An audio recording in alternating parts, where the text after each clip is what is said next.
My stepmom baked me cookies and left them on the counter. I said my little brother and I finished them after school. She started shaking. Your brother ate them too? The kitchen smelled like vanilla and cinnamon, that warm, homey scent that should have made me feel safe and loved instead of watching my stepmom's face drain of all color until she looked like she might collapse right there on the tile floor. I'd just walked in from basketball practice with my little brother Oliver, both of us sweaty and starving, and I'd been thanking her for the chocolate chip cookies she'd left on the counter with a note that said, "For Liam, enjoy," in her perfect cursive handwriting. They were amazing, I'd said, dropping my gym bag by the door. Oliver and I demolished the whole batch on the drive home. We were so hungry we couldn't wait. That's when her coffee mug slipped from her fingers and shattered against the floor, hot liquid spraying across the white tiles, but she didn't even look down at the mess. Her eyes were locked on Oliver, who was 8 years old and currently digging in the refrigerator for something to drink, completely oblivious to the fact that our stepmom looked like she was watching her entire world implode in real time. I'd been living with my dad and stepmom Vanessa for 3 years, when that Thursday afternoon destroyed everything I thought I knew about my family. My mom had died in a car accident when I was 13, a drunk driver running a red light on a rainy November evening that turned my world inside out. Dad had been devastated, barely functional for months, and I'd tried to hold things together even though I was falling apart myself. Then he'd met Vanessa at some work conference about 18 months after Mom died, and she'd seemed like exactly what our broken family needed. She was warm and attentive and patient with my grief, never trying to replace my mom, but carving out her own space in our lives. They'd gotten married quietly after dating for a year, and she'd moved into our house with her son Oliver from a previous relationship. Oliver's dad wasn't in the picture, hadn't been since Oliver was a baby, and Vanessa had raised him alone while working as a pharmaceutical sales representative making decent money, but struggling with the demands of single parenthood. The blended family thing had been rocky at first, like it always is. I was 15 and angry at the world for taking my mom, resentful of this woman trying to cook dinner and ask about my homework and attend my basketball games. But Vanessa had been persistent without being pushy, giving me space when I needed it, and showing up consistently even when I was being a difficult teenager.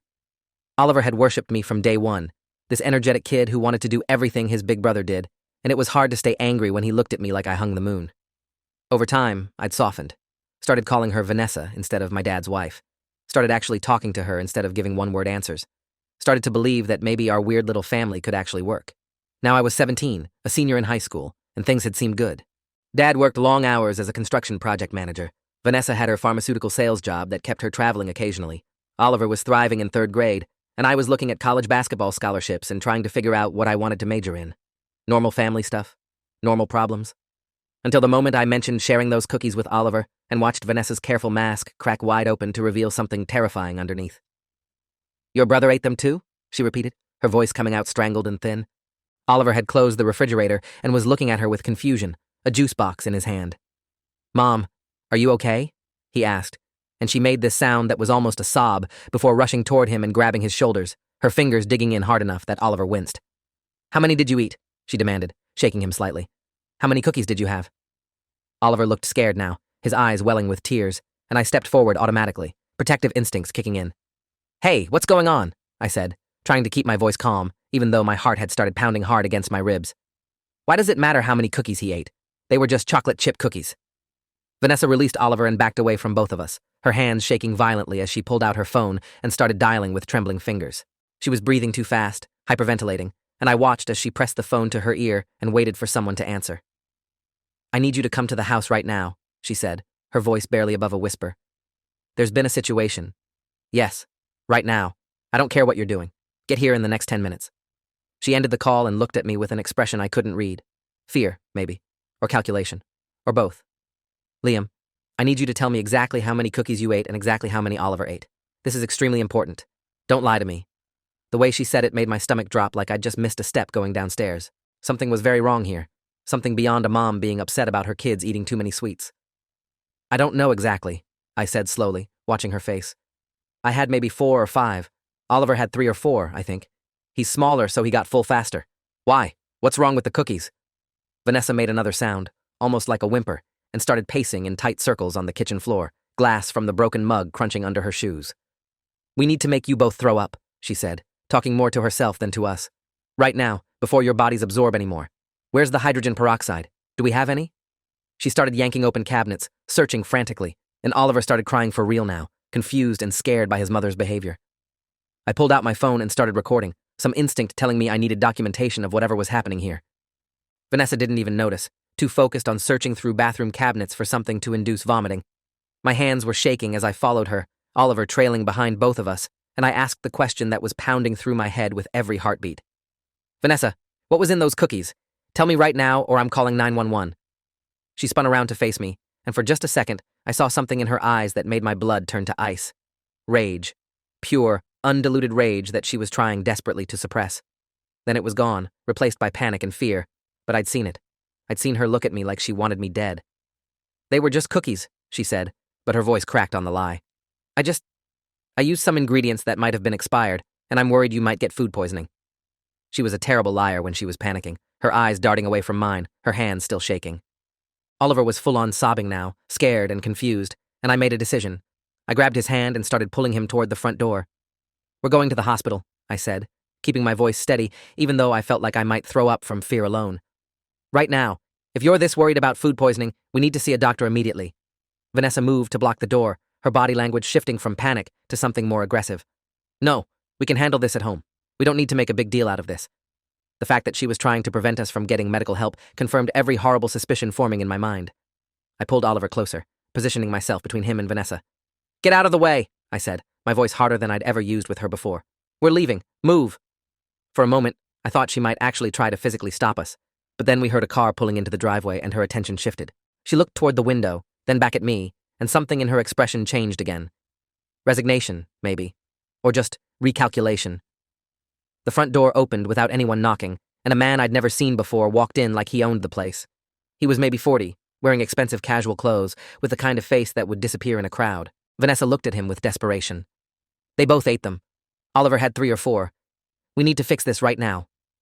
The man's eyes widened slightly, then narrowed as he looked at Oliver and me. That's a problem, he said calmly, like we were discussing a scheduling conflict instead of whatever nightmare we'd stumbled into. A significant problem. He looked at Vanessa. You said the batch was only for the older one. You said you'd make sure the younger kid wasn't home. Vanessa's face crumpled. He wasn't supposed to be here. He had soccer practice. I didn't know Liam would bring him home early and share the cookies. I didn't plan for this. The stranger pulled out his phone and made a call, speaking in low tones I couldn't quite hear over Oliver's crying and my own pulse pounding in my ears. I didn't wait to hear more. I grabbed Oliver and ran for the back door, bursting out into the backyard and sprinting toward our neighbor's house. Mrs. Kowalski was retired and home most afternoons, and her house was the closest safe place I could think of. Oliver was struggling to keep up, his shorter legs working overtime, and I half-dragged, half-carried him across the lawn, while my mind raced through possibilities, each one more horrifying than the last. Vanessa had baked cookies specifically for me. She'd left them with a note with my name on it. She'd expected me to eat them alone. And when she'd learned Oliver had eaten some too, she'd panicked. Not because of food poisoning, because of something else, something deliberate. Mrs. Kowalski answered her door on the second knock, her kind face shifting to concern when she saw how terrified we looked. Liam? Oliver? What's wrong? I pushed past her into the house, pulling Oliver with me. Please call 911 right now. Tell them 2 kids need an ambulance because we consumed something that might be poisoned, and tell them there are adults at our house who are trying to prevent us from getting help. Mrs. Kowalski's eyes went wide, but she moved immediately, grabbing her phone and dialing while asking questions I tried to answer between gasping breaths. Oliver was still crying, asking what was happening, why Mom was acting so scary, and I didn't have good answers for him. Just terror and confusion, and the certain knowledge that the woman we'd trusted had tried to hurt us. The 911 operator kept Mrs. Kowalski on the line, asking questions about symptoms and timing and what we'd consumed. I told her everything I could remember about the cookies, when we'd eaten them, approximately how many each of us had consumed, and Vanessa's reaction when she'd learned Oliver had eaten some. The operator instructed us not to try to induce vomiting ourselves, that paramedics were en route and would handle it medically. She asked if we were experiencing any symptoms yet. I took inventory of my body. My stomach felt slightly queasy, but that could have been fear. My heart was racing, but again, terror seemed like sufficient explanation. Oliver wasn't showing any obvious signs of distress beyond being scared and upset. The ambulance arrived within 6 minutes, pulling up in front of Mrs. Kowalski's house with lights flashing but no siren. 2 paramedics came to the door, a woman in her 30s and a younger guy maybe in his 20s. The woman introduced herself as paramedic Lindsay Foster, 15 years of experience, and immediately started assessing Oliver and me with practiced efficiency. She asked about the cookies, about the timing, about any symptoms, while her partner took our vital signs and started asking about medical history. I told them about Vanessa's panic, about the stranger who'd arrived, about her trying to prevent us from leaving the house. Lindsay's expression grew serious, and she radioed something to dispatch about potential poisoning and possible crime scene at the residence next door. Police arrived next, 2 officers who cordoned off our house and went to question Vanessa and whoever that stranger had been. The paramedics decided to transport both Oliver and me to the hospital for evaluation and treatment, and Mrs. Kowalski rode in the ambulance with us, holding Oliver's hand while he cried for his mom, not understanding that his mom might be the person who'd hurt him. The ride to the hospital was a blur of medical equipment, and Lindsay asking questions about our home life, about Vanessa, about any conflicts or problems in the family. I found myself telling her things I hadn't consciously noticed before. How Vanessa had been acting strange for the past few weeks. How she'd been asking a lot of questions about my schedule and when I'd be home alone. How she'd seemed disappointed when plans changed and I wasn't home when she'd expected. The emergency room staff was waiting for us, clearly briefed by the paramedics about potential poisoning. A doctor introduced himself as Dr. Nathan Graves, 23 years in emergency medicine, and explained they'd be giving us activated charcoal to drink and running comprehensive toxicology screens to identify what substance we might have been exposed to. The activated charcoal was as horrible as it sounds, thick and gritty and black, but Oliver and I both drank it down while nurses monitored our vitals and asked more questions. Dr. Graves explained that without knowing what specific poison or toxin we'd consumed, they were treating us broadly while waiting for lab results that would take several hours. He said based on the timeline, we'd eaten the cookies about 90 minutes ago, we were in the optimal window for intervention, but we'd need to stay for observation and further treatment depending on what the tests revealed.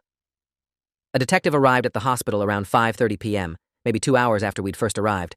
She introduced herself as Detective Angela Hayworth, 19 years with the County Sheriff's Department, specializing in domestic crimes and poisoning cases. She had the tired, knowing eyes of someone who'd seen the worst of what family members could do to each other. She asked if I felt well enough to give a statement, and I nodded, glancing at Oliver, who was in the bed next to mine, finally calm after the nurses had given him something to help with his anxiety. Detective Hayworth pulled out a digital recorder and a notebook, explaining that she was investigating what she termed a suspicious incident at our home involving my stepmom and an unidentified male subject. I walked her through everything, starting from walking into the kitchen with Oliver, thanking Vanessa for the cookies, her reaction when I mentioned sharing them, the phone call to the stranger, his arrival, and their conversation about how Oliver wasn't supposed to eat any, and how Vanessa had planned for only me to consume them. Detective Hayworth took detailed notes, occasionally asking clarifying questions about exact wording or timing. She asked about my relationship with Vanessa, about any conflicts or money issues or problems in the family. I told her things had seemed normal, maybe even good, until today. She asked about my father, and I realized with a jolt that I hadn't even thought about calling him. He was on a construction site about 2 hours away, working a big commercial project that had him gone from before dawn until after dinner most days this week. Detective Hayworth said officers had been unable to locate Vanessa or the unidentified male at our house when they'd arrived. Both had apparently fled the scene, which she said was a significant development that suggested consciousness of guilt.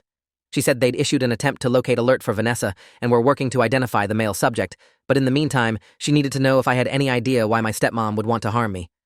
The question sat heavy in the air between us. Why? What had I done? What had changed? I couldn't think of anything except... There's a life insurance policy, I said slowly, the memory surfacing. My dad took one out on me a few years ago after my mom died. He said it was just responsible parenting, making sure there'd be money for funeral expenses and college debt if anything happened to me. I think it was for $300,000 or something like that. Detective Hayworth wrote that down, her expression neutral but focused. Do you know who the beneficiary is? I shook my head. I assumed my dad, but I was only 15 when he set it up. I never really thought about it. She asked more questions about our family's financial situation, about Vanessa's job and income, about any debts or money problems I was aware of. I told her what little I knew, that Dad made decent money in construction management, that Vanessa's pharmaceutical sales job seemed to pay well, that we lived comfortably, but not extravagantly. She asked if there'd been any talk of divorce or marital problems, and I said not that I knew of, though Dad had been working a lot of long hours lately and seemed stressed when he was home. My father arrived at the hospital around 6 p.m., looking confused and terrified in equal measure. The hospital had called him after we'd been admitted, though they'd apparently been vague about the details. He rushed to my bedside, then Oliver's, trying to understand what had happened. I watched his face as Detective Hayworth explained the situation. The cookies, Vanessa's reaction, her flight from the house, the potential poisoning. He looked like someone had punched him in the chest, all the air going out of his lungs at once. That can't be right, he kept saying. Vanessa would never... She loves these boys. She wouldn't hurt them. But there was uncertainty in his voice, like he was trying to convince himself as much as the detective. Doctor. Graves returned with preliminary lab results around 7 p.m. His face was grim as he explained that both Oliver and I had elevated levels of antifreeze components in our blood, specifically ethylene glycol, consistent with ingestion of antifreeze solution. He said antifreeze poisoning was extremely dangerous, potentially fatal if untreated, and could cause kidney failure, brain damage, and death. The fact that we'd received activated charcoal quickly and that our exposure had been caught early significantly improved our prognosis, but we'd both need treatment with an antidote called fomepizole, and would require several days of hospitalization for monitoring and potential dialysis if our kidney function declined. My father looked like he might vomit or pass out. Oliver was asleep, sedated and unaware of how close he'd come to dying from cookies his mother had baked. Detective Hayworth asked my father questions about Vanessa, about their relationship, about finances. Dad seemed dazed, answering mechanically. They'd been married for 2.5 years. Things had been good, or he'd thought they were good. Vanessa had been affectionate and involved with both boys. She'd never shown any signs of violence or instability. Yes, they had some debt, credit cards, the mortgage, car payments, but nothing overwhelming. He pulled out his phone and started going through files, looking for the life insurance policy I'd mentioned. He found it after a few minutes of searching and handed his phone to the detective with shaking hands. Detective Hayworth's expression changed as she read the policy details. She looked at my father, then at me, then back at the phone screen. Mr. Barrett, are you aware that this policy lists your wife Vanessa as the primary beneficiary, not you? My father's face went blank. That's not possible. I took out that policy. I'm the policyholder. The detective turned the phone so he could see the screen. According to this document, which is dated 8 months ago, the beneficiary was changed from you to Vanessa Barrett. It shows your electronic signature authorizing the change. Dad stared at the screen like it might start making sense if he looked at it long enough. I never authorized that. I never changed the beneficiary. I didn't even know you could change beneficiaries without the insured person's knowledge. The detective explained that with certain types of policies, and if someone has access to account passwords and security information, beneficiary changes could be made online or over the phone. She asked if Vanessa had access to my father's computer or email. He nodded slowly, still looking shell-shocked. She asked if there were any other policies on me or Oliver. Dad said there was a smaller policy on Oliver, $100,000, that Vanessa had insisted on when they'd gotten married. He said it was in her name since Oliver was her biological child, and she'd handled all the paperwork for it. Detective Hayworth made notes and said she'd be getting warrants for financial records, phone records, and insurance documents. She said this was now being investigated as attempted murder, possibly attempted murder for financial gain. The hospital kept Oliver and me for 4 days of treatment and observation. We both received fomepizole infusions, had our kidney function monitored constantly, and gave multiple blood samples to track the ethylene glycol levels as they decreased. Oliver asked for his mom constantly during the first 2 days, not understanding why she wasn't visiting, why strange doctors and nurses kept coming in instead of the parent he wanted most. My father tried to explain in age-appropriate terms that Mom had made some very bad choices and wasn't allowed to visit right now, that we were safe and loved, and he'd make sure we stayed safe. Oliver cried a lot. So did Dad. I mostly felt numb, processing the fact that the woman who'd seemed to care about me had been slowly planning my death for insurance money. Detective Hayworth came back on day 2 with updates.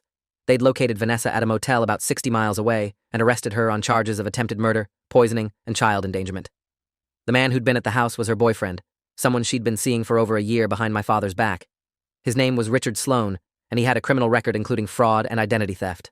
They'd arrested him as well on conspiracy charges. Detective Hayworth explained that they'd executed search warrants on our house, Vanessa's car, and her work computer. What they'd found painted a disturbing picture of long-term planning and cold calculation. Vanessa's personal laptop contained extensive research on antifreeze poisoning, including articles about detection times, lethal doses, and how to disguise the taste in baked goods. She'd visited forums and websites discussing insurance fraud and how to make deaths look accidental. Her text messages with Richard Sloan detailed their plan to kill me for the insurance money, pay off their significant debts. Apparently Richard had gambling problems that had left them owing over $200,000 to various creditors, and then eventually divorce my father and move away together. The messages went back months, discussing different methods before settling on antifreeze as the most reliable option that could potentially be attributed to accidental ingestion of something toxic the teenager got into on his own. They'd found the bottle of antifreeze in Vanessa's car, hidden in the trunk along with a burner phone she'd been using to communicate with Richard. Detective Hayworth showed me printed copies of some of the text messages, and reading them made my stomach turn. Vanessa had written things like, "The basketball game is Thursday night, so he'll definitely eat the cookies when he gets home hungry," and "I'm making them extra sweet to cover the taste. He won't notice anything wrong until it's too late," and "Once the kid is gone, we'll have $300,000 to solve all our problems and start fresh." She'd referred to me as the kid or the teenager throughout, never by my name, like I was an obstacle to overcome rather than a person she'd lived with and claimed to care about for 3 years. The texts also revealed that Oliver had never been part of the plan. Vanessa genuinely loved her biological son and had been careful to plan the poisoning for a day when Oliver would be at soccer practice and wouldn't be home to accidentally consume any of the tainted cookies. When I'd brought Oliver home early and shared the batch with him, I'd inadvertently saved my own life by splitting the dose between us while also endangering his. Detective Hayworth said the amount of antifreeze in the cookies had been calculated to be lethal for a person my size if consumed alone, but split between Oliver and me, it had been serious but survivable with quick treatment. She said if I'd eaten all the cookies myself and then felt sick, I likely would have assumed it was food poisoning or stomach flu, gone to bed, and died in my sleep from kidney failure and metabolic acidosis before anyone realized something was seriously wrong. My father hired a lawyer, a woman named Patricia Reynolds, who specialized in family law and criminal defense. She explained that while the criminal case against Vanessa was being handled by the state prosecutor, we also had options for civil litigation and for ensuring Vanessa had no access to Oliver or any parental rights going forward. She said the evidence was overwhelming and that Vanessa would likely take a plea deal to avoid trial, but if it went to trial, I'd probably have to testify. I said I'd testify. I wanted to. I wanted to look at her and tell everyone what she'd done and make sure she faced real consequences instead of being able to manipulate her way out of it like she'd manipulated her way into our lives. The preliminary hearing happened 3 weeks later. I attended with my father and Patricia Reynolds. Vanessa was brought in wearing an orange jumpsuit and handcuffs, her previously perfect appearance now haggard and tired. She wouldn't look at me or Oliver or my father. Her lawyer, a public defender who looked overwhelmed and underprepared, tried to argue for reduced bail. The prosecutor, a sharp woman named Diana Blackwell who'd been handling major crimes for 12 years, presented the evidence. The research on Vanessa's computer, the text messages with Richard, the antifreeze bottle, the life insurance policy with the changed beneficiary, the toxicology reports showing both boys had consumed ethylene glycol. The judge denied bail, citing flight risk and danger to the community, particularly to the victims. Richard Sloane's case was being handled separately. According to Detective Hayworth, he was cooperating with prosecutors and had provided a full statement about the plan. He claimed Vanessa had initiated everything, that he'd just gone along with it because he was in love with her and desperate to pay off his gambling debts. He said he'd never actually done anything except provide moral support and help Vanessa research methods. The prosecutor wasn't buying it. He was being charged as a co-conspirator and accomplice, and his cooperation would be considered in sentencing, but wouldn't eliminate his culpability. The media picked up the story because it had all the elements that drive clicks and views: attempted murder, stepmother villain, poisoned cookies, young victims, insurance fraud. Local news ran stories with headlines like "Stepmom accused of poisoning teenage stepson for insurance money" and "Cookies of death, woman allegedly used antifreeze to kill stepchild." My father tried to shield Oliver and me from most of it, but it was everywhere. At school, online, in the grocery store where people would recognize us and whisper. Some people were sympathetic, others seemed to treat it like entertainment, asking invasive questions about how it felt to almost be murdered by my stepmom. School was difficult. I'd missed 2 weeks and had to make up work while also dealing with everyone knowing my story. Some kids were supportive, others were weird about it, either treating me like I was fragile and might break, or asking for gruesome details like it was a true crime podcast. My basketball coach was great, letting me practice when I felt up to it and giving me space when I needed it. My teammates mostly followed his lead, treating me normally, but being there if I needed to talk. Oliver had it worse because he was younger and didn't understand why his mom had tried to hurt his big brother. He was in therapy twice a week, working with a child psychologist named Dr. Rachel Kim, who specialized in trauma and family violence. The trial was scheduled for 6 months after the arrest, but Vanessa took a plea deal 2 weeks before trial was set to begin. She pleaded guilty to attempted murder, 2 counts of child endangerment, insurance fraud, and conspiracy. In exchange for the plea, the prosecutor agreed to recommend concurrent sentences rather than consecutive, which meant she'd serve less total time. The sentencing hearing was emotional and brutal. The prosecutor presented victim impact statements from my father, from me, and from Oliver's therapist on his behalf since he was too young to testify himself. I stood at the podium and read my statement, my voice shaking but clear, talking about how Vanessa had betrayed our trust, how she'd pretended to care about me while planning my death, how she'd endangered her own son for money. Vanessa's lawyer presented character witnesses and letters from people who'd known her before, talking about what a good mother she'd been, how she'd struggled as a single parent, how Richard had manipulated and pressured her into doing things she never would have considered on her own. It felt like listening to someone describe a completely different person than the one who'd texted her boyfriend about how the kid won't notice anything wrong until it's too late. The judge, a stern woman named Honor Margaret Sheffield with 30 years on the bench, didn't seem impressed by the character evidence. She sentenced Vanessa to 28 years in state prison, calling the crime a calculated and heinous betrayal of the most fundamental bonds of family and trust. Richard Sloane received 15 years for his role as co-conspirator. The insurance company voided both policies and flagged both Vanessa's and Richard's names in fraud databases. My father filed for divorce immediately after the sentencing on grounds of attempted murder, which apparently makes the process pretty straightforward. Vanessa's parental rights to Oliver were terminated through a separate family court proceeding, with multiple psychologists testifying that maintaining any relationship with a mother who'd endangered him would cause severe psychological harm. Oliver would grow up knowing his biological mother had tried to kill his brother for money. That knowledge would be something he'd carry forever. A year after the sentencing, things were different, but stable. Oliver and I were both still in therapy, working through trust issues and trauma. Dad had started dating someone new, a woman named Grace who worked as a teacher and seemed genuinely kind and patient with our complicated family situation. We took things slow, No talk of marriage or moving in together, just careful steps toward potentially building something healthy. I'd gotten a basketball scholarship to a state university and was planning to major in criminal justice.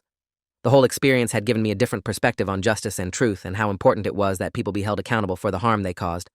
Oliver was doing better too, though he still had nightmares sometimes and struggled with abandonment anxiety that made him clingy when Dad or I tried to go anywhere without him. His therapist said that was normal and would improve with time and consistency. We'd gotten him a dog, a goofy golden retriever named Buddy, who slept in Oliver's room and seemed to help him feel safer. Dad had quit the job that required long hours away from home and taken a different position that paid less, but let him be present for dinner and bedtimes and the daily routines that made Oliver feel secure. I never ate anything I didn't prepare myself anymore. Even at friends' houses or restaurants, I had this underlying anxiety about food that Dr. Kim said was a reasonable trauma response, but something we'd work on gradually. I'd gained weight, actually, because I ate a lot of packaged foods with visible seals that couldn't be tampered with. Therapy was helping, but healing wasn't linear. Some days I felt okay. Other days I'd smell vanilla and cinnamon and feel sick to my stomach, remembering cookies that were supposed to kill me. The worst part was knowing I'd trusted her.